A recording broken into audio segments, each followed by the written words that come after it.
அன்றைக்கி அப்படி தான் ஒரு நாள் எதர்ச்சியாக ஒரு நியூஸ் பேஜை ஸ்க்ரால் பண்ணிட்டுருந்தேன். சடனாக ஒரு ஹெட்டிங், சிறுமியின் உயிரை காப்பாற்றிய மருத்துவர்கள். என்னடா அப்படின்னு போய் பார்த்தா, சைனாவில் ஒரு பொண்ணு வயிற்று வலிக்காக அட்மிட் பண்ணியிருக்காங்க. அவங்களும் அசஸ்மெண்ட்ஸ் எல்லாம் பார்த்துட்டு கடைசியில் சர்ஜரி பண்ணும்போது 2 கிலோ எடையுள்ள முடி அந்த பொண்ணோட வயிற்றில் இருந்திருக்குது.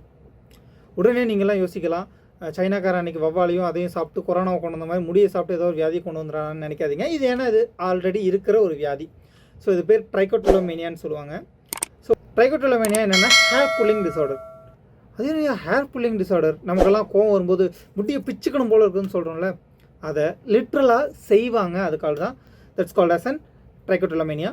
ஸோ இதில் என்னென்னலாம் பண்ணுவாங்க அப்படின்னா, ரொம்ப ஸ்ட்ரெஸ் ஆகும்போதோ ரொம்ப ஆன்சைட்டி ஆகும்போதோ நம்ம அந்த ட்ரைகோட்டிலோமேனியா பேஷண்ட்ஸ் யோசிக்கிறதுக்காக இப்படி முடியை பிடுங்க ஆரம்பிச்சிருவாங்க. இது ஹேபிடேட் ஆகும். ஹேபிடேட் ஆகும்போது என்ன பண்ணுவாங்கன்னா, அந்த முடியை எடுத்து பெட்டுக்கு கீழே ஒளிச்சு வச்சுக்குவாங்க. இல்லைனா முடியை பிடுங்கி ஏதோ ஒரு டப்பாவில் போட்டு வச்சுக்குவாங்க.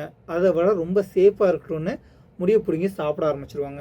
இது ரொம்ப ரொம்ப ரேராக தான் இந்த கேசஸ் பதிவாகிட்டு இருக்குது. அப்படின்னாலும் இது ரொம்ப நோட்டீஸபிளாக பார்க்க வேண்டிய ஒன்று.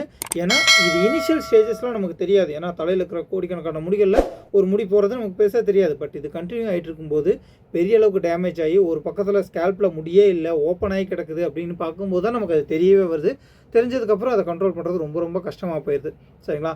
அதுக்கு வி ஹேவ் ட்ரக்ஸ். ஸோ ப்ராப்பரான மெடிகேஷன்ஸ் மூலமாக அதை கண்ட்ரோல் பண்ண முடியும். ஆன் த ஸ்பாட்டில் கண்ட்ரோல் பண்ணுறதுக்கு சில ரெஸ்ட்ரெயின்ஸ் அந்த மாதிரியான தெரப்பி மெத்தட்ஸ் இருக்குது. ஸோ அதையும் நம்ம பண்ணலாம். இது ஒரு பெட்டர் எஃபெக்டிவாக இருக்கும்.